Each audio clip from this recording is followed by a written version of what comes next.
Did you get a filing system? Oh God, no! I just have the Or ones is I it just want. all bad news? It's all bad news. Don't worry.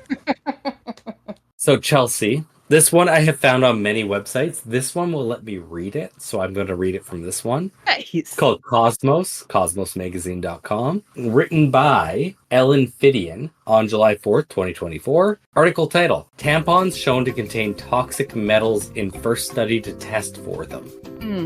Doesn't sound good right off the bat. I'm sure it gets better from here, don't worry. I'm sure it does. That's always how our articles go, right? Yeah, it is always. Always. They always start bad and end good. Yeah. U.S. researchers have found small concentrations of metals like lead, arsenic, and cadmium in tampons. They say more research is needed to discover if there is any danger to tampon users. Quote, although toxic metals are ubiquitous and we are exposed to low levels at any given time, our study clearly shows that metals are also present in menstrual products and that women might be at higher risks of exposure using these products, says Catherine Schilling, an assistant professor at Columbia University, U.S., and co-author of a study published in Environmental International. Lead author Jenny Shearston, a postdoctoral scholar at the University of California, Berkeley, U.S., says it's the first study of its kind. Quote, despite this large potential for public health concern, very little research has been done to measure chemicals in tampons. To our knowledge, this is the first paper to measure metals in tampons. Concerningly, we found concentrations of metals we tested for, including toxic metals like arsenic and lead. The researchers tested 30 different types of tampons from 14 different brands sold in the US and Europe. They looked for 16 different metals: arsenic, barium, calcium, cadmium, cobalt, chromium, copper, iron, manganese, mercury, nickel, lead, selenium, strontium, vanadium, and zinc. The study found measurable concentrations of all 16 metals. Arsenic, lead, and cadmium were all found in concentrations of nanograms per gram, and no brand or type of tampon had notably lower levels of metals overall. Organic tampons had higher levels of arsenic, but non-organic tampons had higher levels of lead. It is not known whether these concentrations could cause negative health effects on users, and there are several different ways the metals could have become embedded into tampons. Cotton plants can absorb metals from the soil and water, particularly when there are nearby contaminants. They can also be added during manufacturing processes as whiteners, antibacterial agents, or through cross-contamination from other factory processes. Tampons are widely used by people who menstruate. Very interesting way to say that. About 300 million tampons are sold in Australia each year, and other studies have found that more than half of menstruators in the US use tampons, and nearly half of menstruators in Spain. That was a very weird amalgamation of countries right there. I'm just thinking this last paragraph in general just is not making a lot of sense Yeah. to me. Like, you get to the end of the article and you're thinking, what the fuck is a menstruator? Yeah, and then it just throws in other countries, just like willy-nilly. The researchers also point out that the vagina has more permeable membrane and could absorb these contaminants faster than other places in the body, and they urge further research to see if these metals could be leached out of the tampon during use. I'm gonna go with yes. Quote, I really hope that manufacturers are required to test these products for metals, especially for toxic metals. End quote, says Shearston. I'm gonna go with no. And I'm going to finish off with the rest of her quote.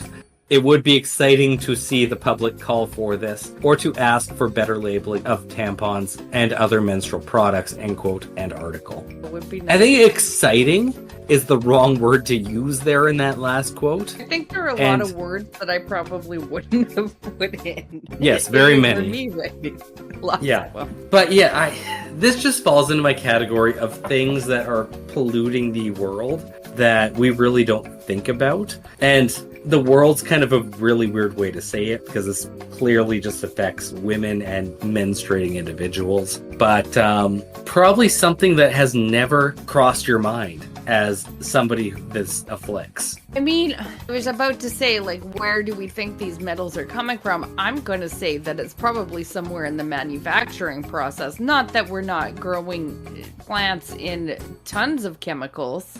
Even fruits and vegetables are grown in tons of chemicals. So what makes cotton that is not consumed? The Chelsea, I normal don't sense think of the word. I don't think anybody consumes cotton. I don't think there's any regulation with what kind of chemicals they're spraying on there. So it could come from there. But Yeah. where in the process is there the disconnect of like, where is the arsenic coming from? Well, and they said very clearly, it makes sense. It's coming from the soil. And I actually think it makes a lot of sense in that cotton, for the most part, is not something that is consumed or put in the body per se. Like, most of the actual uses of cotton are external to the body. So I think this is something that's kind of passed by. And most importantly, because this is a thing that affects women folk. I was just going to say, really, as a man, 100% of your cotton uses are outside of the 100% of it, yes. Unless you are shot and then insert a tampon to block the bleeding. I honestly think this is one of those things where it's just like the impact of sexism has caused it to not be studied in a way is like, hey, just so everybody knows, cotton can be internal too. Yeah, which is concerning, especially when it comes to all those heavy metals being included in them. Because I believe they said nobody knows how it affects. Yes, because nobody surprisingly has studied the absorption of these metals through the vagina, which is what's going to be happening. I'm going to go with they're being absorbed. So that's more bad news from Taylor. Yes. No Wednesday.